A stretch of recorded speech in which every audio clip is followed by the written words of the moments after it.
Hello, welcome to day 4. Today we are in my kitchen because we're going to be talking about the food scale, but I wanted to talk about a few things first, and then I have my notes here, and that's why I keep on looking at that. Also have my other notes over here just to remind me of what to make sure that I cover everything today. So if you were on my wait list and my email list, you received the email today at 9 a.m. Eastern Time that I officially announced that I opened enrollment for the Responsible Macros Group coaching program, so definitely check that out. Right now, I have discounted pricing for that program, so you definitely want to go ahead and join it. I've already had one person sign up, and the next, since it's already, the email has been sent, I take limited spots because I want to keep it, a smaller group and not have this crazy large group, so you get the best support that you can possibly get. So when we're talking about today was the food scale. I'm going to kind of show you a little bit, and I think that's easier to do by walking you through it. I'm going to be talking about balanced meals and how to create that, as well as some tips and tricks that I have, some mistakes that people make when it comes to tracking macros. And these are some of the things that I've made myself. Sometimes I still do, and that's just the way it is. The major dial movers when it comes to tracking macros, whether you have a body recomposition change or you're focusing in on whether it's just eating healthier and things like that, maintaining a healthy body weight, building muscle, whatever that is for you, is just going to be eating the right amount of calories for you. And that's why it's so great, is because you have that awareness when it comes to tracking macros, so you know exactly how much you are eating. There's a strategy in place, right? And I'm a big person on strategy. I am someone who's data driven. I enjoy that piece of it. When you're doing diets like keto or other things like that, you don't know what you're doing. You don't know what the plan is, the next step. It's also really hard to fit into your life for sure. So those are the reasons why it's so difficult to handle that, and why I like macro tracking, because there's a strategy. The end goal is not for you to track macros the rest of your life. The end goal is for you to learn your portion sizes for your specific body in order for you to see the best results, whatever they are, or just maintain your weight and never have to go back to tracking macros again. Or if your body sees a little bit of fluctuation, or you have something in planned, like a cruise or something that sounds really nice right now to be going on, that you may be like, oh, I'm going to do a mini cut or something like that. For me, the end goal is always, like I said, intuitive eating and long-term results, and making it fit your life, not turning it into a diet. So when it comes to, as I said, the dial movers are really getting the right amount of calories for you specifically, keeping up the steps. Many people, and one of the reasons why people end up regaining the weight is we are in full speed motivation mode when it comes to trying to lose weight or something along those lines, and then afterwards we're just kind of tired and we're done with it because we put so much energy into it, and we're maybe not moving as much, things like that. So having a step goal between 8 to 10,000 is so good. Lifting weights is really going to be beneficial, not only for long-term health, but your bones. As women, we lose muscle and bone as we age, but also just help that body recomposition, help you keep your higher metabolism. You don't need to do cardio 6-7 days a week. You don't even need to do cardio every single day. At all. You know what I mean? I think it is healthy to have some sort of cardiovascular exercise in your program, but it's not something that's required in order for you to lose weight. So if time is of the essence and you don't have time to do a ton, do cardio, you don't need to. The other things are getting adequate fiber. I will say that most of the clients that come to me are probably getting about 10 to 15 grams of fiber a day, and you really want to make sure you're getting 25 to 30 grams depending on your body size and your calories that you're eating, because it does actually help with weight loss, and it does help with weight maintenance, and it does keep you full longer. And obviously helps decrease risk of any other type of health issues, colon things and things like that. So those are the major dial movers. Like I said, calories, macros, the getting enough protein specifically, and then lifting weights, moving, and getting enough fiber. So when it comes to using the food scale, if you've never used one, I think people feel oh, it's so rigid. I don't want to have to use a food scale. I'm going to have to break it out. What are people going to think? What the hell? Do I have to bring one to the restaurant? It's really not as bad. I felt the same exact way, but it's really not that difficult to use. And I had a few examples here because I think a lot of people are using it incorrectly. They may just weigh their chicken or something like that. They may just, weigh, I don't know, certain things, or they end up putting something like we do with peanut butter, and we put it like we put a piece of bread or something on there, and then we dish it out, and then we lick the spoon, and then we have a little bit more than we actually said that we're weighing. So when it comes to weighing something like peanut butter or sun butter, whatever you have, the easiest way to do this is going to be just putting it on the food scale and then turning it on. If you've never used a food scale, I feel like I go back to like chemistry class in high school or something like that, or biochem in college. You can just tare it, which is hit the zero it out, and then you put that on, have that on there, scoop out what you want and put it onto a piece of, say like a piece of toast or something like that, and it's going to give you a negative number. That negative number is the number that you're going to use when you enter it into MyFitnessPal. Typically, I recommend using grams because they're more accurate, because it's like a finer measurement. It's closer, you know, if you use something like ounces, it's not as accurate because of the decimals and things like that. But when it comes to meat, I personally track my stuff in ounces, because I think in ounces when I think of some sort of meat. If I have a piece of chicken, I'm like, okay, that's 3 ounces. I'm not thinking it's like so many grams, but to each their own, right? I would just recommend at least doing grams for most things, because that's how most things are also labeled. So when you go over to this peanut butter, sun butter, the serving size is 32 grams. So if I wanted half of that, I could just go for like the 16, 17 grams on there to get half of that. And you don't have, like I mentioned in the last video, you don't have to eat everything in the specific serving size. You can have as much as you want. That's what's so great about it. It's like I put on whatever on my toast, and then you just track that, and that's the easiest way to do it when it comes to doing some sort of sun butter or peanut butter or something like that. With things like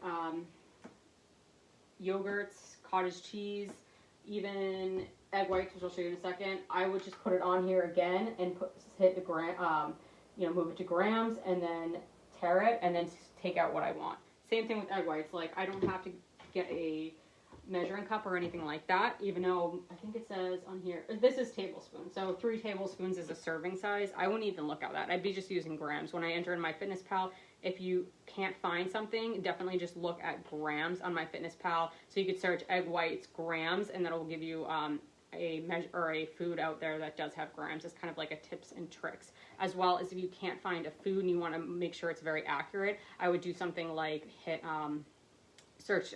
So let me think of something that would be good to search. So if like chicken breast and you couldn't find something out there, you would do chicken breast USDA, and you get a more accurate reading. As I mentioned yesterday, you also want to make sure that you do the verified items and things like that when you do that, and that's the green check in MyFitnessPal. If you're using MyFitnessPal, there's other apps out there like My Macros Plus, I think there's Lose It, and a few other ones. I just find that this one is more intuitive and it's easier to use, and it has a bigger food database. So when it comes to something like egg whites, again, all you would have to do is tare it, pour in what you want into the pan, and then, or however maybe you're mixing with some other things too, and then you would just take that negative number and use that as the amount. It's really not beneficial to use measuring cups because they're so inaccurate. And I shared a post on Instagram about this. So there's a difference between the measurements with volume versus measurements with weight. And when it comes to things like measuring cups and things like, so say oatmeal, you put that in there and you say 40 grams. I'll post that post in the group later today so you guys can see it. But basically, you put a half a cup of oatmeal, dry oatmeal, in a cup, and you like pack it in there. You look like, oh, this is 40 grams. It ends up being a lot more than 40 grams, which is a serving size, which is another reason why we weigh that, because of the difference between volume. Foods settle, as you can imagine, like back in home ec class when you would sift through flour, how it can expand because it has more air in it and things like that. That is why we make sure that we weigh things, because they are more accurate than using the measuring cups. Plus, you don't dirty anything. It makes it easier. Some other tips with weighing stuff, a lot of questions come up, do I do it when it's cooked or do I do it raw? Things like chicken and any type of meat, you can do either. You just need to make sure that the choice that you're picking is going to be cooked or raw based on it. A lot of the stuff that says out there, chicken is going to be raw. So you want to make sure that you're picking the right one, as I said. And yes, so you lose water when you're cooking chicken, so it's going to be different. So if you weigh it at 4 ounces cooked, it might be like something like maybe 3 ounces or something, or maybe a little bit above 3 ounces. Maybe it's 3.275 or something like that. So that's like you're going to see that difference when you do it. So yes, raw is a little bit more accurate, but that's sometimes just not reasonable for people. It doesn't need to be like that. You don't need to be so specific when it comes to that. Sorry, someone was posting on Instagram a message. And what else was I going to say about that? The other thing to consider too is when you are weighing things that are like things like are frozen. I forgot to take them out, but I have French fries in here I just bought. They're Alexia's like sweet potato, the waffle fries. And what you would do here is when it comes to frozen stuff, that number, I think it's 85 grams is a serving. That 85 grams is going to be frozen. So when you cook it, it's going to be a lot lighter. So that 85 grams frozen might end up being like, I don't know, 65 grams or something like that when you cook it. So if you weighed out 85 grams, you're going to be overestimating, or you're going to be underestimating the amount that you're eating. So it could be really inaccurate. So food scales, honestly, I just gone to Amazon. It depends on whether or not, so Jessica asked, do I have a good recommendation on food scales? I'm with you because I've gotten some junky ones. The last one I had like a crack in it. This one is actually pretty decent, but I can put the link below to make sure that I, post it out there, but it depends. So if you're doing a lot of like bulk cooking, if you're doing things like chilies and things where you might have to weigh a lot, I can post something out there too for ones that are more heavy duty, right? You're better off sometimes buying things that are a little more expensive sometimes than buying something cheap. This one has lasted a little while, but it's probably like the third one I've had in the past 2 years because that last one I got was not great. Let me just make a note to myself to make sure to add that up there.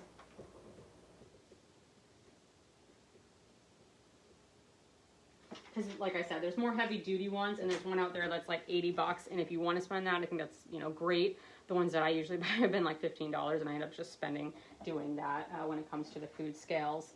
What else? So the frozen stuff, that's just something to be mindful, and any way that the food is packaged is going to be the weight on it. So if it's raw, that's what the food label is going to be listed as. So something like raw chicken, raw ground beef, that is going to be what is going to be on that label. That even, meat sometimes has labels on it.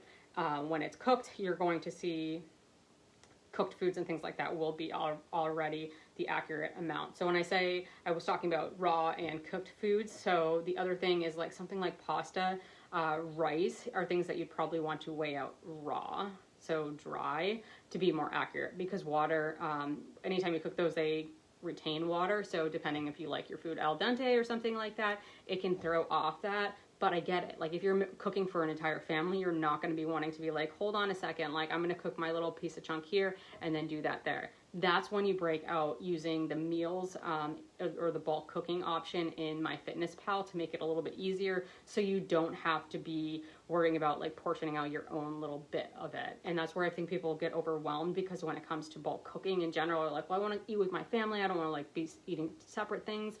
You can totally do that. You can just make sure that you're understanding what a batch of that food looks like, or if you're having like a quarter of your family's meal, just base it on that. It's better to separate ingredients out when you're tracking, to say like, rather than just picking something like a burrito, because, a burrito could have anything, and it could have refried beans, it could have a ton of cheese, it could have no cheese, it could have sour cream, and it could have guacamole. There's going to be a huge amount of inaccuracies when it comes to that. So you just want to make sure that you're, sorry, I got a client texting me too. You just want to make sure that you're consistent in what you're doing, and then just being aware of the fact that, when you're creating larger meals and things like that, the changes in the amounts based on whether it's cooked, raw, things like that. I'm trying to think if there's anything else that I would think about. If I think of anything else that I would be concerned about, whether it's raw or dry, I'll definitely let you guys know. These are all the things that I talk about in Responsible Macros. As I mentioned, that group program, I have videos all on all of this stuff and how to do everything, like probably 10, 12 videos out there about MyFitnessPal and using that, and how to make sure that you're getting the best results when it comes to that, and tracking and inaccuracies. I do understand, it's like, I have a family too. I don't want to be sitting here, I think there's that other thing, and I'm going to go down a different, like, the rabbit hole here, but I think there's like that feeling that, oh, well, I don't want to track my food, and what are my people going to think? And like, you never have to be like, I'm focusing on weight loss, or I'm focusing on this. It's like, you're trying to learn portion sizes. That's the whole like point of this. I would never recommend that you bring your food scale to a restaurant. Like, please don't ever do that. Even when you're on vacation and traveling, like, you don't have to, you know what I mean? Especially as you get used to it going like longer term, you don't have to be as precise, especially if you're in a place of maintenance, and you don't have to do it forever. That's the great thing. You learn your own portion size. You learn what 3 ounces of chicken. But what's great is when you're at your house, you can be extra, extra accurate, and that's going to help things go going forward. So I think that's everything with tracking. I want to make sure I had a little list of notes for myself. Some other things that people kind of just pick items in MyFitnessPal or their tracking app. Things like avocado, I might say like medium avocado. Banana is probably a big one, or like things that people can be significantly off, or is going to be like almonds, nuts, things like that, because, or granola even, you know, you look at a quarter cup of granola, it may completely be different on a food scale. But another thing is, I have bananas over there. You know, you look at MyFitnessPal and it says like small banana, medium banana. Like, I don't know. Like, I really don't, because I have bananas over here. But I guess like these to me look really small, but they're probably like medium or something like that. So if I just picked that, then that wouldn't be accurate. So you can just weigh that. The other last little thing about the scale, some people, if they do want to choose like raw meat, say you're making meatballs or something like that, and you want to get super accurate with the grams on the meatballs and have them, each one of them be the same amount. Or like if you're making ground beef and you're making hamburgers, you can put saran wrap on there, so you don't have to worry about getting it like, you know, obviously raw meat and things like, still wash it afterwards, but that's just another way that you can handle that, or put a plate on it. And I think when it comes to picking out your food scale too, is just making sure that you can put something on it and still read it, because that's another problem that I've seen with certain food scales, because you're sitting here like, okay, like great, I'm putting like this large pot of like pasta on it and trying to weigh that entire thing out, but I can't see the numbers, and you're trying to struggle with that. I think that's everything that I wanted to cover as far as like the food scale and weighing all that stuff out. I'm just looking at my notes if I had anything else in here. Just again with tracking tips is like, definitely want to enter in your protein ahead of time if you're just starting to track macros, because that's one of the hardest macronutrients to hit. So easy to grab all the fun foods in the cabinets and hit those fats and the carbohydrates, but it's a lot harder to like find a piece of protein in your cabinets and hit those numbers. So the easiest way is to spread it across all of your meals. Put those in ahead of time, and then you can sprinkle in and everything else. The easiest way is to start with 3 meals per day, and then probably 2 snacks is the easiest for most people until you get into a rhythm and you figure out what works for you, and then have protein on each meal, and then have your, you know, some sort of higher protein option when it comes to snacks. I did have on my Instagram page, I'm just looking at these little wispies. I am getting my hair done finally next week, because it's been weeks. Actually, it's been months. It's been like July or something like that. But for some reason, I'm like team like baby hairs everywhere. So when I was talking, I'm like going down a tangent. Sorry, guys. I am like so airheady today for some reason. That's not normally like me. I'm usually super like right on point.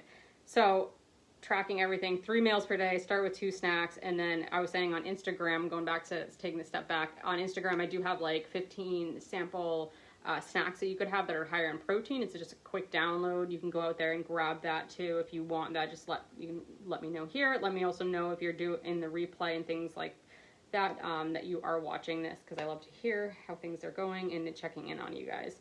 I think I talked about everything. I did mention the grams and ounces. And then the last thing I just want to talk about is a balanced meal. My lovely client's telling me how sore she is this morning. So when it comes to a balanced meal, this is another way just to be more successful when it comes to tracking macros, because it's hard in the beginning if you're so used to a certain way of eating. So I always talk to my clients about simple staples. These are staple meals that you have, that you're going to have every single, that you can rotate between, but they should be a balanced amount of carbs, fats, and protein. Usually a protein should be about 3 ounces, and then you could say like 3 ounces of a carb. I know I said grams earlier, but this is just to make it easier. And then like 3 ounces of veggies. That's one way to do it. Another way to do it is create a balanced plate where you have a quarter protein, a quarter carbohydrates, and then half of your plate as vegetables. That's a great option. Now when I talk about vegetables, I'm talking about non-starchy veggies. You know, starchy ones are those potatoes, even some squashes can be starchy. are higher in, higher in carbohydrates, but the ones that I'm talking about are like asparagus and spinach and broccoli and some of the green ones, and there's some other, dependent on where, red peppers and things like that. Some people can say that's a little more starchy because it has a little more carbs, but, we're not going to be super picky here. If you're having a salad or something like that, carrots are a little bit more on the starchier side because they have more carbohydrates, but that's the easiest way. So I did have like a thing out here, a list of some ideas for that. And let me see if I actually pasted it because I was multitasking before I hopped on here.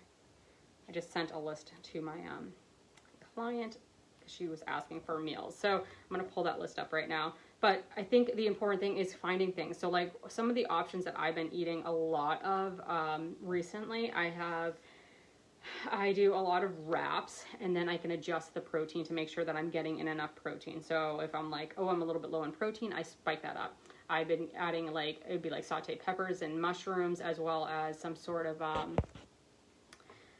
peppers and mushrooms, and then I throw in, you can do cheese. I throw a little avocado if I need, and cheese if I need higher fats, and then I can just go about it that way. And that's like an easy, simple meal that I can have that can be macro balanced. And then I'll throw some veggies on the side, whether that's a side salad or maybe for me that day is like zucchini or something like that. And I do a lot of bowls, so like deconstructed bowls, like a deconstructed taco bowl or a burrito bowl or something along those lines. Those are easy ones as well because then you can pick and choose, and those are great ones for the family as well. So if you're like, I've been talking a lot about families, maybe you can just take what you want and leave what you don't. So if you don't have family, just leave this. But some of the nice things is being able to pick and choose things apart. So things like tacos and the fajitas, even things like meatloaf where you can have different sides, and then you can pick the amounts that you want. So you can still have a carbohydrate. Maybe you're making rolls and croissant rolls or something like that, and you still want one of them. And instead of having like, maybe your kids are having like 2 or 3 of them, maybe you have one of them and then you have more veggies, and then you opt out on another carbohydrate, and you still have the same protein that you can all share together. So that's just, my strategy when it comes to it. And sometimes the kids do eat different stuff because we're super busy at nights, and we're just super busy. So we have simple meals. Like sometimes our meals are lots of eggs. We love even do English muffins and mini bagels and as like a carbohydrate, and then have some sort of protein on the side.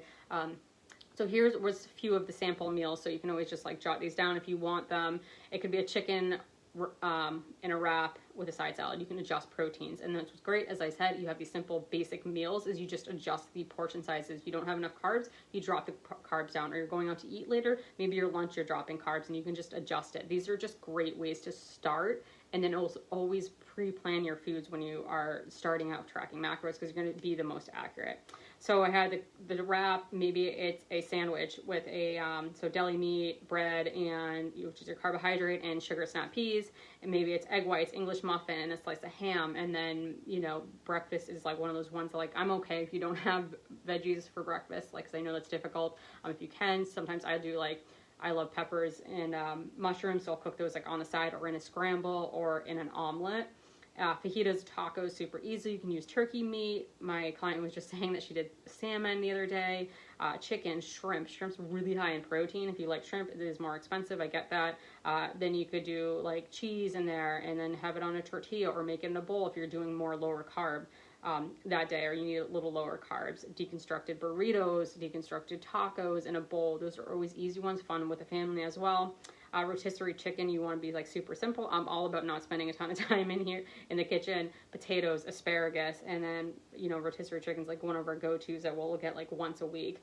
Zucchini noodles or spaghetti squash are other great opportunities to have veggies as kind of your base, and then you can add meatballs to the side. You can add sausages. You can get chicken sausage. Trader Joe's has really good chicken sausages. I like those, especially the spicy ones. So like I said, spaghetti squash, you could do zoodles with spaghetti sauce, and you can make it kind of like that. You could also do spaghetti squash or zoodles and also have pasta mixed in with that, so you do a mix of that, so you can decrease the carbs a little bit. Potatoes, egg white omelet, bagel thins is another one, or those mini bagels, make sandwiches out of those, and then chicken sausage, peppers, onions, and then you can throw it in on top of rice, or you could do something in a wrap, and then chicken meatballs with some sauce into a sandwich. You can make a meatball sub, and then, or you could, like I said, you can always adjust these because you can have them on the side, and then do You know, you can always add side salad. You always add veggies on the side. So, you know, those are all different options. I threw a bunch at you. When it comes to having some sort of like balanced meal, those simple balanced meals, keep it simple. You know, we overcomplicate nutrition. We want to overcomplicate. We want to go on Pinterest. We want, like, there's amazing women out there, and probably men, that have great recipe books, and, you know, sometimes they have a lot of ingredients, and sometimes we don't have time for that, and then we get overwhelmed. So save some of that stuff maybe for like once or twice, you know, a week, where you're doing something that's a little bit more, not advanced, but like intricate, that is more ingredients that are just will take more time, and keep it simple during the week. You know, do meal prep. I recommend that definitely, because especially protein, have that protein on hand, because those are one of the easy ones to just be like, all right, I am starving, so I'm gonna go eat the goldfish in the cabinets. So hopefully this was helpful. Again, definitely check your emails if you signed up for the series, and if you're on the wait list, because I had that exciting announcement out there, and that was only going to last until I think Monday. I have all the details in the email before it's opened up to the public. I think the public is going to be on Tuesday. So definitely, if you have any questions, I'll be coming on again. Thank you guys. Let me know you watched on replay. If you have any questions, always drop them here. Definitely always available to chat on Instagram or here if you have any questions. I know there's, you know, sometimes it's scary to like reach out to people and be like, I don't know this, or like help me, or you know, there's no stupid questions around here for sure. So thank you guys for watching, and I'll chat with you later.